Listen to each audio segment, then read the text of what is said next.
Bonsoir, mes chères spectatrices, mes chers spectateurs. Je suis Isabelle, la directrice du cinéma Le Grand Action, et c'est un immense plaisir de vous accueillir ce soir à l'occasion d'une soirée absolument exceptionnelle, puisqu'il s'agit de la projection en avant-première du film Mon nom et personne, en présence de Jess Hill, le fils de Terence.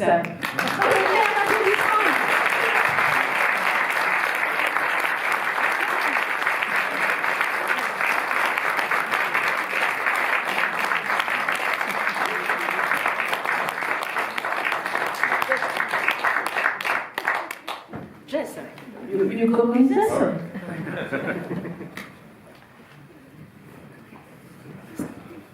Great pleasure to welcome you, Jess. Welcome in the Grand Action. Alors, ce film nous est proposé, alors ça c'est la deuxième raison du plaisir intense que me procure cette soirée. Ce film nous est proposé par Lost Film, et je demande un tonnerre d'applaudissements pour Marc Henry.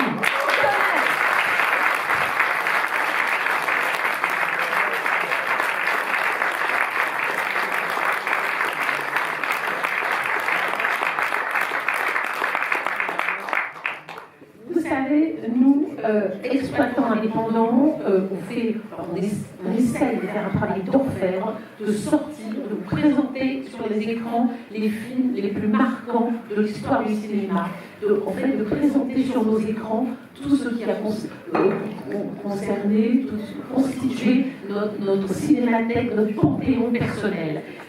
On n'y arriverait pas, évidemment, sans de courageux distributeurs indépendants. Alors, bien sûr, il y a des grands distributeurs, il y a des cataloguistes, mais surtout ceux qui font un vrai travail excessivement pointu, qui prennent des risques pour aller acheter les films sur les marchés internationaux et les amener jusqu'à nous pour que ces films vivent en salle et que ces films soient vus dans les conditions dans lesquelles ils doivent être vus, c'est-à-dire sur grand écran. Eh bien, ceux-là, ce sont les distributeurs indépendants. Et Marc Henry est le prototype du distributeur indépendant. C'est vraiment, tout est dit dans le nom de sa société, Lost Film. Donc faire redécouvrir des films perdus, oubliés, et nous les amener, et Marc se bat vraiment. Il faut soutenir son activité, et donc, dans un premier temps, soutenir Mon nom et personne. Ce qui va être absolument un plaisir. Parce que moi, Mon nom et personne, Jess, donc je parle en français, je traduis. Donc Jess, moi évidemment, Mon nom et personne, je l'ai découvert quand j'étais enfant, et je l'ai découvert sur le grand écran. On était toute une bande d'enfants, c'était l'une des premières séances sans parents, c'était pour les enfants, préadolescents, début des années 70, donc le film est sorti le 14 décembre 1973, c'était quelque chose d'initiatique. Ce film a énormément compté parce que on était absolument dingue de ce film qu'on allait voir et revoir, et parce que ce film était synonyme pour nous de liberté, le film qu'on va voir seul, sans nos parents. Et inutile de préciser que toutes les petites filles étaient amoureuses de Terence Hill, mais ça, Jess, vous avez, je pense que c'est Story of Your Life, je pense que vous l'avez entendu des dizaines de fois. Et donc le revoir tellement d'années après, vous me demandiez, est-ce que je l'ai revu? Mais non, je ne l'ai pas revu. J'attendais cette soirée pour le revoir ensemble, évidemment. Donc non, je ne l'ai jamais revu, et je suis vraiment impatiente. Marc, vraiment, quelle belle idée. Alors, comme toujours, quand tu organises une soirée, Marc, tu as réuni autour de toi une équipe absolument incroyable. Nous avons Henry. Henry, c'est un homme de l'ombre, il ne veut pas qu'on parle de lui. On aura l'occasion de le voir un peu plus longuement au moment du cocktail. Et Henry, entre autres activités internationales, il a une gelateria, Boulevard Raspail, qui est quel numéro 120. 120 Il s'appelle Giro. Et il s'appelle Giro aussi, et Marc nous en racontera toute l'histoire. Et nous avons, donc Henri a activement participé à la présentation de cette soirée avec son sourire et son enthousiasme. Merci Henri pour ta présence. Merveilleux. Et puis nous avons la chance d'avoir avec nous Alexandre Alfonsi et Jean-Marie Lambert. Alexandre et Jean-Marie, levez-vous, dites coucou.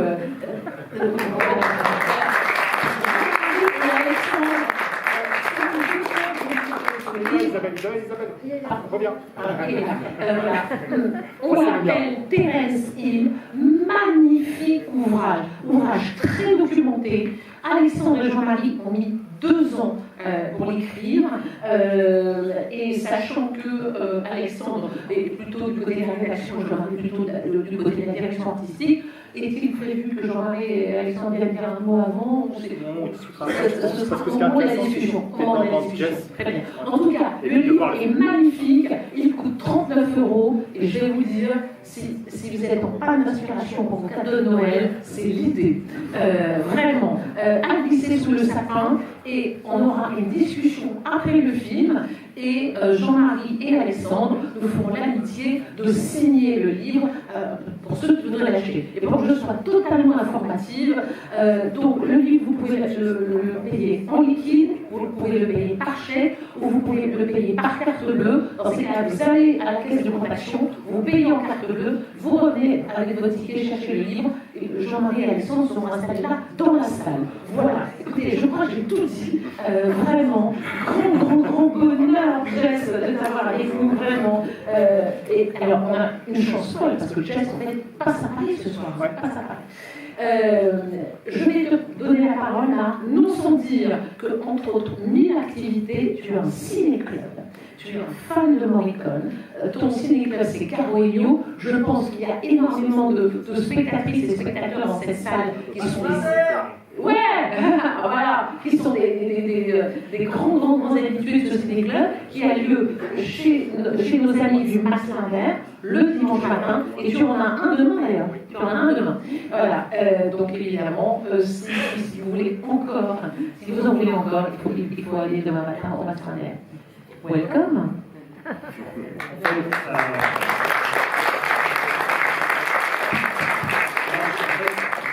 J'ai envie d'aller très vite parce que ce film, c'est une aventure magnifique. Depuis cet été, il a été montré une première fois au Festival de La Rochelle. Et il se passe des choses que je ne soupçonnais même pas.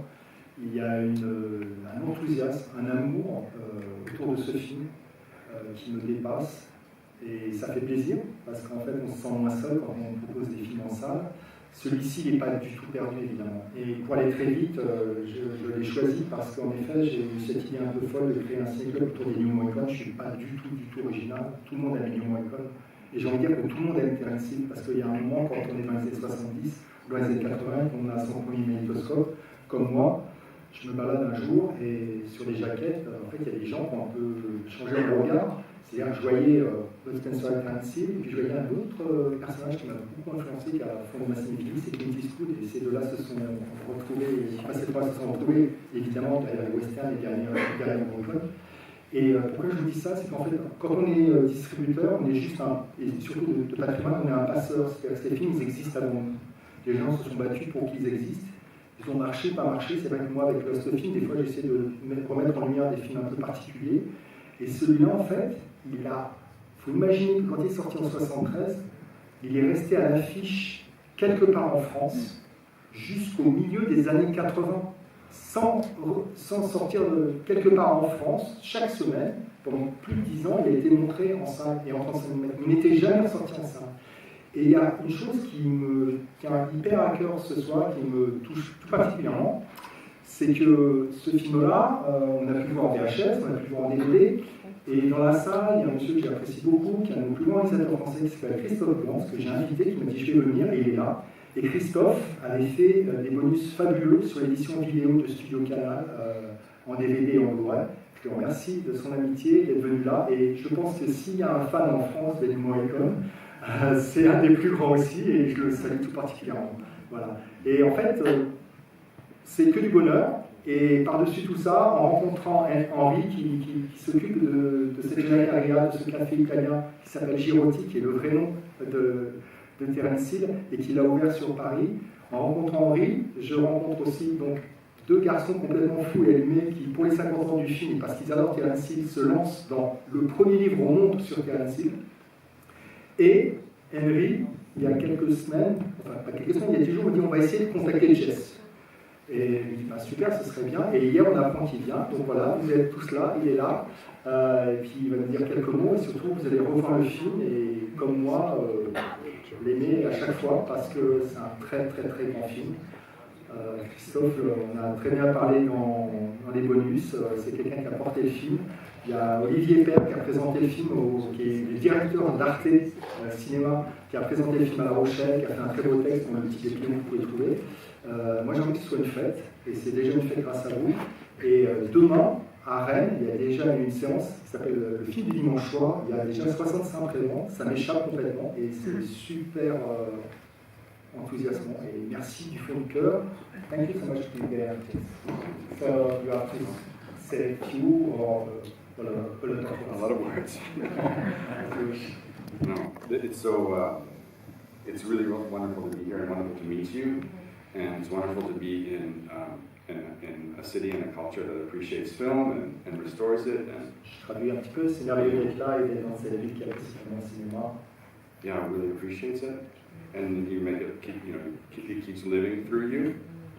So I'm really in awe. Okay. Can you translate that? Yeah? Yeah, thank you.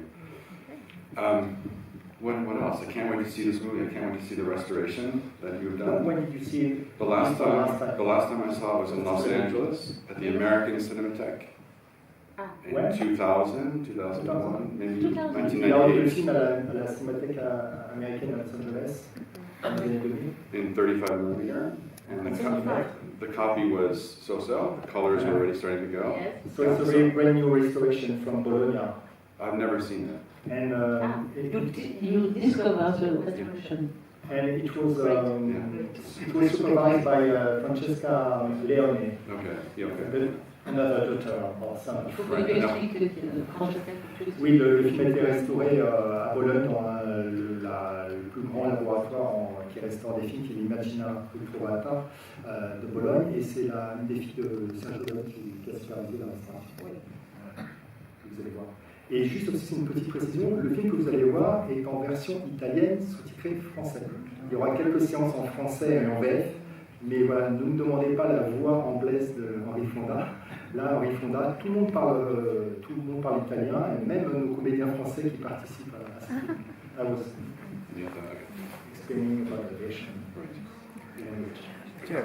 So, do you have some special words about memories or memories to share? Memories. I was really small. I was really little. I was less than 3 years old when they made this movie. But I did participate in the movie.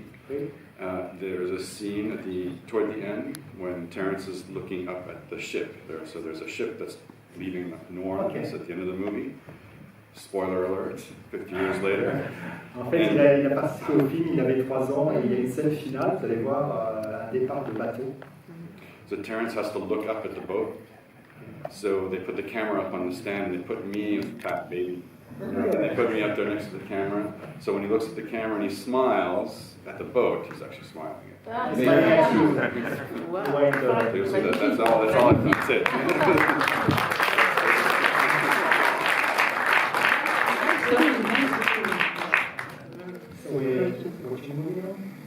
Yeah. En fait, voilà, je vous laisse voir le film et puis peut-être on en discute après.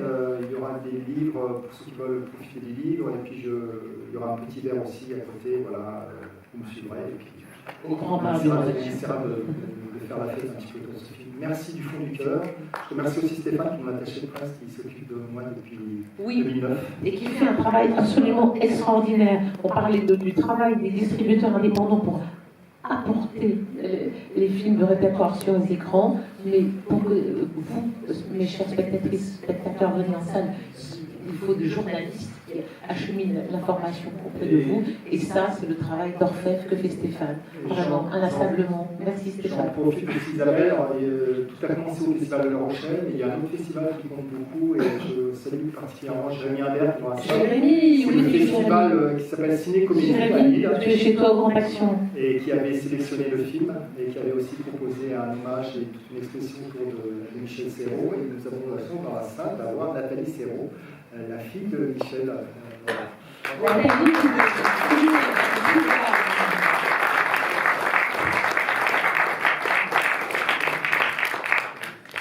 Merci à tous, à tout de suite. Grand plaisir, et on se retrouve donc après la projection pour un petit échange, une signature et un verre. Donc, grand programme. Excellente projection.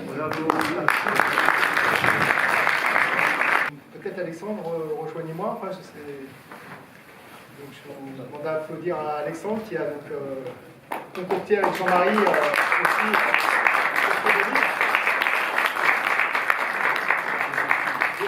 On va commencer sans micro parce que, enfin voilà, moi je sais pas, ah bah allez, vous branchez le micro, c'est ça? Vous posez des bruits, enfin si vous m'entendez, c'est ça. Écoutez, moi je suis encore une fois de plus ravi de présenter ce... On prend le micro. Merci. Encore une fois, je suis ravi avec l'Ostefine de préparer cette sortie. Une fois de plus, moi, ce qui m'a. Enfin, l'élément déclencheur, c'est ce ciné-club que j'ai monté en septembre 2021 au Max Linder, une fois par mois, un dimanche matin. Alors demain, c'est un film complètement différent. Vous êtes tous les bienvenus si vous êtes d'attaque. Moi, je serai d'attaque puisqu'il faut que je l'organise. À 11h, très grand réalisateur, très grande BO, très grand film, très grands invités. Vous devez vous lever demain matin. Outrage de Brian De Palma, qui sera accompagné par Laurent Vachaud et Samuel Blumenfeld, qui ont fait le livre de référence et d'entretien avec Brian De Palma. Et le film est très rare en salle, donc voilà, on a une super belle copie. Et c'est grâce à la restauration et un coffret, une édition vidéo qui avait été faite par Wildside il y a 2 ans. Et voilà, tout ça pour revenir un peu sur ce que disait tout à l'heure Isabelle, c'est vrai que vous montrer des films, c'est compliqué parce qu'il faut qu'ils existent, qu'ils soient maintenant numérisés, restaurés. Là, moi l'année dernière, en fait, quand je me suis adressé à Studio Canal, qui est le propriétaire de ce film, donc, qui est produit par la Titanus, une grande maison italienne évidemment, qui n'a pas fait que des westerns italiens. Quand je m'adresse à Studio Canal l'année dernière, c'était pour faire une séance toute bête, et je leur demandais la copie 35 mm. Ils m'ont dit non, il y a une restauration 4K, attends, on va mettre la main sur la copie, et là je me suis dit, bon, il faut que je le fasse, il ne faut pas que je passe à côté de ce chef-d'œuvre. Et depuis que je le vois et revois, je m'y attache de plus en plus. Et c'est vrai que tout à l'heure, on n'en a pas beaucoup parlé, mais je pense que vous êtes tous déjà un petit peu experts en western italien, en production de Sergio Leone ou en film de Terence Hill, mais c'est vrai que ce film-là, il date de 73, et il est un peu, c'est le début de la fin du western italien, et c'est vrai que Ennio Morricone, qu'on a beaucoup associé à ce genre, on va dire qu'il explose aux yeux du monde, avec un personnage important qui est Sergio Leone, puisqu'ensemble, ils sont derrière, je dis ensemble, mais c'est Sergio Leone surtout évidemment, il faut rendre à César ce qui est à César, ils sont derrière pour une poignée de dollars, et c'est vrai que dans la foulée de ce film-là, un certain nombre d'autres productions vont emboîter le pas sur ce nouveau ton, ce nouveau style, et ces productions d'un genre complètement américain qui va se faire en Europe, en Italie, des westerns spaghetti, mais c'est des westerns italiens, et évidemment qui se tournent aussi, pas seulement en Italie, mais en Espagne, comme vous le savez tous. Et c'est vrai que ce film-là, c'est un des derniers grands westerns spaghetti, puisque juste après, sur le succès de ce film, va avoir lieu un autre film qui est Un génie d'associer une cloche. J'ai toujours du mal dans l'enchaînement du titre. Avec encore Terence Hill, Robert Charlebois et Miu Miu. Et c'est vrai qu'on bascule encore dans un western spaghetti et un ton qui va encore plus sur l'humour, qui est déjà là. Mais moi, quand je revois ce film-là, et quand j'ai revu aussi, en présentant l'année dernière Était une fois dans l'Ouest, je me rends compte que vraiment ce sont 2 films qui sont frères. C'est-à-dire que c'est des films sur la mélancolie, sur le temps qui passe, sur un passage entre 2 générations. Là, on est vraiment à la fin d'un siècle. Il y a encore ce train qui clôture l'histoire du film comme Il était une fois dans l'Ouest, Société construite là-dessus. Alors, Il était une fois dans l'Ouest, c'est un beau personnage féminin qui, pour le coup, détonne un petit peu dans toutes les productions du monde. Je vous laisse prendre la main maintenant, parce que moi je peux en parler un petit peu des heures, mais c'est vrai que ce film-là est produit par Sergio Leone. On a l'impression que c'est un film de Sergio Leone. Il le confie à Tonino Valleris, un de ses assistants. Bonsoir et merci d'être présent et tout. C'est vrai qu'il y a peu d'erreurs. Il écrivait un jour, dans la vie, il n'y a pas de hasard, il n'y a que des rendez-vous. Et en fait, Terence Hill avait rendez-vous avec Sergio Leone. Parce qu'en fait, c'est vrai, comme disait Marc, Sergio Leone, il ne devait pas réaliser ce film. Et ce qui s'est passé, c'est qu'il y a eu un incident, c'est que la compagnie aérienne Paname, lors d'un transfert entre deux tournages, deux scènes, ils ont égaré les costumes d'Henri Fonda. Et donc Sergio Leone a décidé de monter une deuxième équipe. Et donc du coup...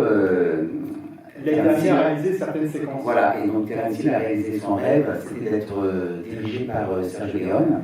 Et c'est vrai que ce film est important pour Terence Hill, d'ailleurs, il le dit, hein, c'est son film préféré. Et après, il y a eu un avant et un après, et après, il a connu vraiment une autre victoire. Il a été vraiment acclamé par la critique, et le public était au rendez-vous. C'est pour vous dire, quand le film est sorti en France, notamment, il a battu en fait un film avec Belmondo, le Magnifique. Il vient de fêter les 50 ans aussi des Magnifiques, le film était présenté à Lille aussi. Et également L'Emmerdeur avec Lino Ventura et Jacques Brel. Et après, bon, il y a eu un succès planétaire. Et c'est vrai que Terence Hill, voilà, ce film l'a beaucoup marqué. Après, il a eu une belle carrière par la suite.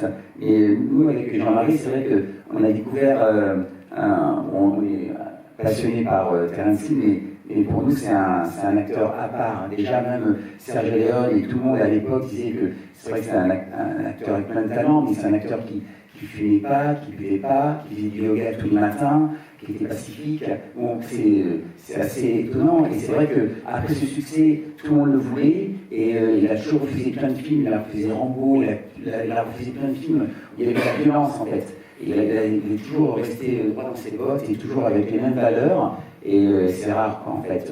En fait, tu sais, je te coupe un petit peu parce qu'on parle de tout à l'heure, moi j'ai introduit en termes de western, mais c'est vrai que ce film se fait juste après un succès énorme qui est un peu énerve quelque part ou vexe Sergio Leone, c'est que Terence Hill et Bud Spencer connaissent un succès mondial encore plus important que les films de Sergio Leone avec les Trinitas.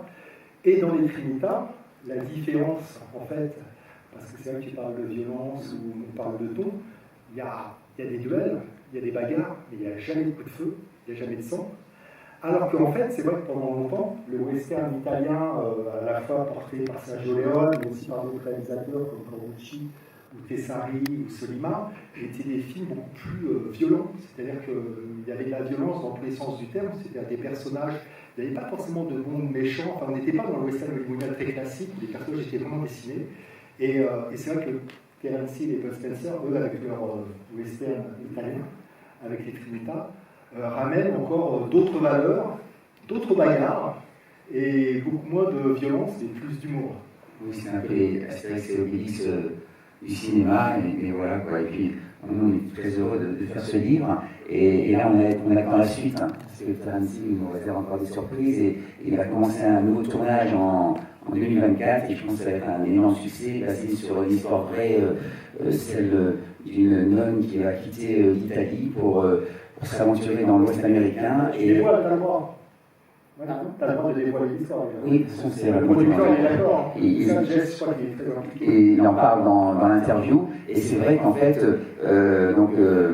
Blandina, elle va rencontrer Billy the Kid, et Trinita va se greffer à cette aventure. Et donc le tournage débute au printemps prochain, et je pense que pour tous les fans de Terence Hill, ça va être une belle nouvelle en fait de voir ce grand écran. En tout cas, merci pour tout. Hein. Merci pour l'accueil.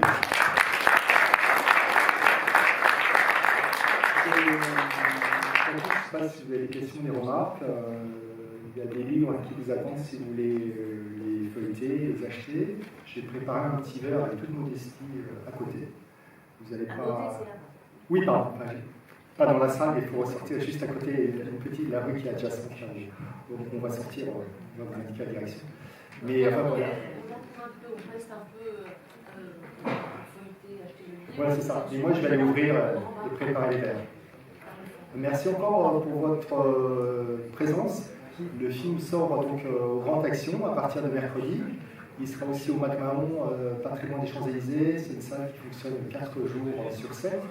Et pour rebondir sur Sergio Leone, le Mac Mahon, pendant les fêtes, va aussi associer d'autres films, et pas que Mon et Personne. Ils vont l'avoir juste une semaine et après ils vont proposer d'autres films avec les Léo Leone.